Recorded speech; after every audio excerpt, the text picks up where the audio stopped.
ও ভালো করে মনে রাখবেন, এতদিন পর্যন্ত উন্নয়নের নামে রোডের বদলে বাঁশ ব্যবহার করেছেন। সেই বাঁশ আবার বাংলাদেশের জনগণ আপনাদের উপরে ব্যবহার করবে। হয় আপনারা ক্ষমতা থেকে নামবেন। আপনারা তো আসেন ঢাকায় বিরিয়ানি খেতে, আপনাদের কর্মীরা ঢাকায় আসে 1000 টাকা পাওয়ার জন্য। ইসলামী আন্দোলনের কর্মীরা ঢাকায় বিরিয়ানি খাওয়ার জন্য আসে না, ঢাকায় আসে আল্লাহর জমিনে আল্লাহর দ্বীন প্রতিষ্ঠা করার জন্য। বাংলাদেশে যারা হাদিসের কথা বলে, বাংলাদেশে যারা দ্বীন বিজয়ের কথা বলে, সেই আলেমদেরকে 3 বছর থেকে কারাগারে বন্দী করে রাখবেন।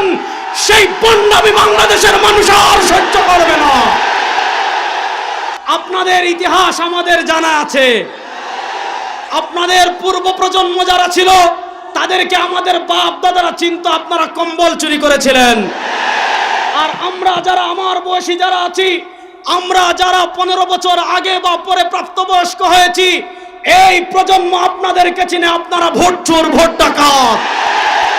ভালো করে মনে রাখবেন, বায়তুল মুকাররমে নামাজে যারা জুতা চুরি করে তাদেরকে মানুষ যেমন গণধুলাই দেয়, গুলিস্তানে যারা পকেট মারে তাদেরকে যেমন মানুষ গণধুলাই দেয়, গুলিস্তানে পকেট চুরের চেয়ে বায়তুল মুকাররমের জুতা চুরের চেয়ে আরো নিকৃষ্ট হলো যারা মানুষের ভোট চুরি করে।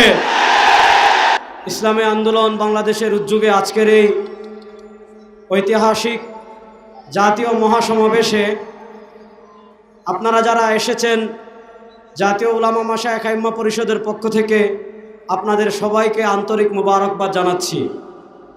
কথা খুবই সংক্ষেপ। বর্তমান বাংলাদেশে 15 বছর থেকে জগদ্দল পাথরের মতো আওয়ামী দুঃশাসন যে আমাদের উপর চেপে বসেছে, সেই আওয়ামী লীগ সরকার শুধু অবৈধ সরকার না, সে আওয়ামী লীগ সরকার আপাদমস্তক ভণ্ড সরকার। কেন ভণ্ড সরকার? আপনারা দেখেছেন আওয়ামী লীগ একদিকে ফিলিস্তিনের জন্য মায়াকান্না করে, ফিলিস্তিনে যখন মুসলমানরা শহীদ হয় তাদের জন্য মায়াকান্না করে, কিন্তু কাশ্মীরে যখন নরেন্দ্র মোদী মুসলমানদেরকে পিটায় তখন আওয়ামী লীগ সরকার কোনো কথা বলে না। আমরা দেখেছি নূপুর শর্মা যখন নবী করিম সাল্লাল্লাহু আলাইহি ওয়াসাল্লামকে নিয়ে কটূক্তি করেছিল, পৃথিবীর সারা দুনিয়ার মুসলমানরা ঐক্যবদ্ধ হয়ে যাওয়ার পরও আওয়ামী লীগ তাদের গদি, অবৈধ গদিকে টিকিয়ে রাখার জন্য বিরুদ্ধে কোনো কথা বলে নাই। আমরা গত সপ্তাহে দেখেছি মদিনার থেকে ইমাম আনিয়ে উলামা সম্মেলন করেছেন, ইমাম সম্মেলন করেছেন। একদিকে আপনি ইমাম সম্মেলন করবেন, আরেকদিকে বাংলাদেশে যারা কোরআনের কথা বলে, বাংলাদেশে যারা হাদিসের কথা বলে, বাংলাদেশে যারা দ্বীন বিজয়ের কথা বলে, সেই আলেমদেরকে 3 বছর থেকে কারাগারে বন্দী করে রাখবেন। সেই বন্যামি বাংলাদেশের মানুষ আর সহ্য করবে না। সংগ্রামী সাথী বন্ধুগণ, আমরা আজকের এই মহাসম্মেলন থেকে সুস্পষ্টভাবে জানিয়ে দিতে চাই, আপনাদের ইতিহাস আমাদের জানা আছে। আপনাদের পূর্ব প্রজন্ম যারা ছিল তাদেরকে আমাদের বাপ দাদারা চিনতো, আপনারা কম্বল চুরি করেছিলেন। আর আমরা যারা আমার বয়সী যারা আছি, আমরা যারা 15 বছর আগে বা পরে প্রাপ্তবয়স্ক হয়েছি, এই প্রজন্ম আপনাদেরকে চিনে। আপনারা ভোট চোর, ভোট ডাকাত।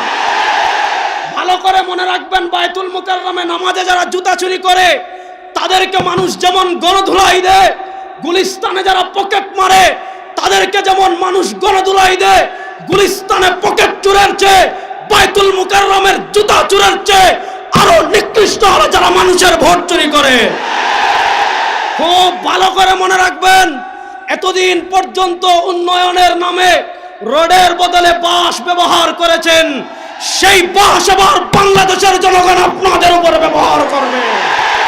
হয় আপনারা ক্ষমতা থেকে নামবেন। আপনারা তো আসেন ঢাকায় বিরিয়ানি খেতে, আপনাদের কর্মীরা ঢাকায় আসে 1000 টাকা পাওয়ার জন্য। ইসলামী আন্দোলনের কর্মীরা ঢাকায় বিরিয়ানি খাওয়ার জন্য আসে না, ঢাকায় আসে আল্লাহর জমিনে আল্লাহর দ্বীন প্রতিষ্ঠা করার জন্য। সুতরাং অত্যাচার করে, জুলুম করে আমাদেরকে থামাতে পারবেন না। বাংলাদেশে ইসলামের বিজয় হবেই হবে ইনশাআল্লাহ।